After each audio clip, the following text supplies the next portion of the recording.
പ്രിയപ്പെട്ട പ്രേക്ഷകർ ചിന്തിക്കുന്നുണ്ടാവും, പച്ചമാംസത്തിന്റെ ഗന്ധമുള്ള വാർത്തകൾ വിട്ട് സാഫ്രോൺ ഭക്തിയിലേക്ക് പോയോ എന്ന്. അതെ, സത്യമാണ്. എനിക്കും തലയ്ക്കൊരു ചൊരുക്കുപോലെ. ശരിക്കും ഈ അമ്പലത്തിന്റെ ശാന്തവും എന്നാൽ അനുഷ്ഠാന സമ്പന്നവുമായ തണലിലേക്ക് വന്നപ്പോൾ ഉള്ളിന് ഒരാശ്വാസമുണ്ട്. മനസ്സ് കുളിരുന്ന പോലെ തോന്നി. എങ്കിലും വാർത്തകൾ വരുമ്പോൾ നമ്മൾ ഇനിയും വാർത്തകൾ എടുക്കാം കേട്ടോ. ഈ മനോഹരമായ ദൃശ്യങ്ങൾ ഒന്ന് കാണണേ. ദയവായി സ്കിപ്പ് ചെയ്യാതെ തന്നെ കാണണം.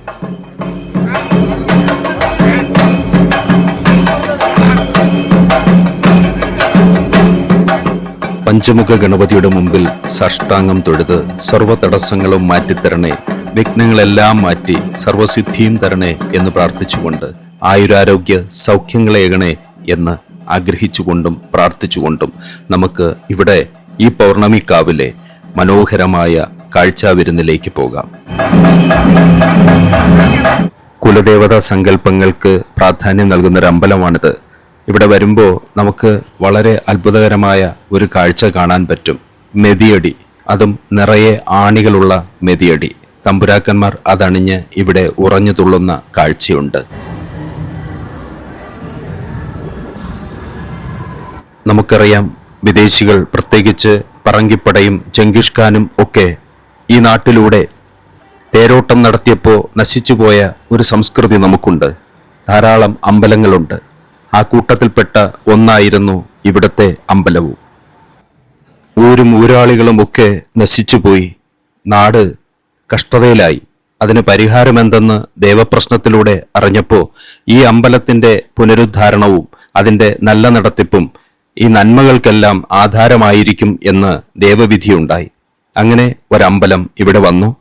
ഈ അമ്പലത്തിന്റെ മനോഹരമായ കാഴ്ചകളാണ് നമ്മൾ ഇന്ന് ഈ വീഡിയോയിൽ ഉൾപ്പെടുത്തിയിരിക്കുന്നത്. ഇതാണ് പഞ്ചമുഖ ഗണപതിയുടെ ശ്രീകോവിൽ. വളരെ മനോഹരമായ ലക്ഷണമൊത്ത ഒരു വിഗ്രഹം നമുക്ക് കാണാനായി. കുറച്ച് നടന്ന് അമ്പലത്തിന്റെ മുന്നിലുള്ള, അത് നടുത്തളം എന്ന് വേണമെങ്കിൽ പറയാം, അവിടെ 51 അക്ഷരദേവതാ സങ്കല്പങ്ങളെ വച്ച് പൂജിക്കുന്ന സ്ഥലത്തിന് ഒത്ത നടുവിലായി ബാലാംബികയുടെ ചിത്രവും ബാലാംബിക ദർശനത്തിലെത്തിയ ആ യോഗിവര്യന്റെ ചിത്രവും പൊടികൾ കൊണ്ട് വളരെ മെഴുവാർന്ന രീതിയിൽ ആലേഖനം ചെയ്തിരിക്കുന്നത് കണ്ടു. ഈ കാണുന്ന കാഴ്ച ദൂരെ ബാലാംബ ദേവിയുടെ ശ്രീകോവിലാണ്. അതിനുള്ളിലേക്ക് ക്യാമറ കൊണ്ടുപോകുന്നത് ശരിയല്ല. അതിന് തടസ്സവുമുണ്ട്. അമ്പലത്തിന്റെ ഉള്ളിലേക്ക് മാത്രം ക്യാമറ കൊണ്ടുപോകണ്ട എന്നൊരു നിർദ്ദേശം തന്നു. ബാക്കിയെല്ലാം ദേ നോക്കൂ, 23 26 അടി പൊക്കമുള്ള ആദിപരാശക്തി ദേവിയുടെ മനോഹരമായ കൃഷ്ണശിലയിൽ തീർത്ത, അതും ഒറ്റക്കല്ലിൽ തീർത്ത ശില്പമാണ്. ഇത് ലോകത്തിലെ തന്നെ വലിയ ഒരത്ഭുതമാണ്. ഈ കാഴ്ചകളൊക്കെ കാണുമ്പോൾ മനസ്സിൽ ഭക്തിയുടെ എന്നല്ല, കാഴ്ചയുടെ ഐശ്വര്യത്തിൻ്റെ സമ്പന്നത നമുക്ക് ഉണ്ടാവും. ഇവിടെ കേരള സ്റ്റോറി എന്ന സിനിമയുടെ നായിക കൊണ്ട് സമ്മാനിച്ച ഒരു റോബോട്ട് എലിഫൻ്റാണിത്. ഇതിൽ വിഗ്രഹവും തിടമ്പുമേറ്റി ശ്രീകോവിലിന് ചുറ്റും പോകാൻ കഴിയും. മെക്കാനിക്കലാണ് ഫുള്ളി. ഈ കാഴ്ച കണ്ടിരിക്കുന്ന ഏതാനും ഭക്തരെ നമ്മൾ കണ്ടു. അവരെ പരിചയപ്പെട്ടു. പലരും നല്ല മേഖലകളിൽ നന്നായി ഇരിക്കുന്നവരാണ്. ശാസ്ത്രജ്ഞന്മാരുണ്ട്, അതുപോലെ ഡോക്ടേഴ്സ് ഉണ്ട്, എഞ്ചിനീയേഴ്സ് ഉണ്ട്. എല്ലാവരുടെയും ജോലി തിരക്കിനൊടുവിൽ കർമ്മം മനസ്സിലേക്ക് നൽകുന്ന വലിയ ഒരു പ്രക്ഷുബ്ധതയുണ്ട്.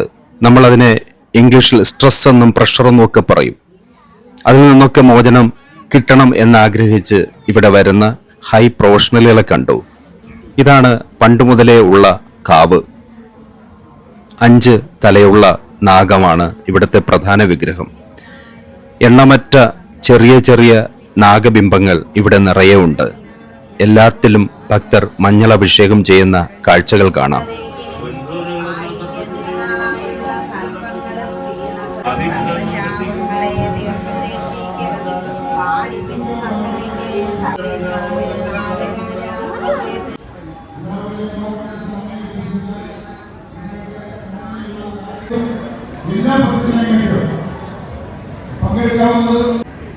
ഈ ക്ഷേത്രാങ്കണത്തിൽ നടക്കുന്നു.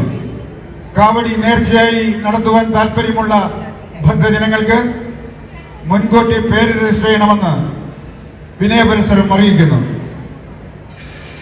ആചാരങ്ങളെയും അനുഷ്ഠാനങ്ങളെയും ആധുനികതയോട് ചേർത്ത് നിർത്തുന്ന ഒരു സംസ്കൃതിയുടെ ക്ഷേത്ര തണലിലാണ് നമ്മളുള്ളത്. ഇവിടെ കടന്നുപോ എന്ന് ആട്ടി ഓടിക്കുന്ന അധികാരത്തിന്റെ ധാർഷ്ട്യം ആ ഒച്ച കേട്ടില്ല. ഒപ്പം ക്യാമറ വിരോധികളായ പൂണൂലുണ്ണികളും ഇവിടെയില്ല. നിങ്ങൾക്ക് ഇവിടെ വരാം, തൊഴുതു പ്രാർത്ഥിക്കാം, ഇഷ്ടമുള്ളവയൊക്കെയും നിങ്ങളുടെ ക്യാമറയിൽ പകർത്താം. ക്യാമറ കണ്ടാൽ ശക്തി നഷ്ടപ്പെടുന്ന വിഗ്രഹങ്ങളും കോമാളികളും ഇവിടെയില്ല എന്ന് വേണമെങ്കിൽ പച്ചയ്ക്കു പറയാം. ഒക്ടോബർ 21-ാം തീയതി വിജയദശമി ദിവസം നടക്കുന്ന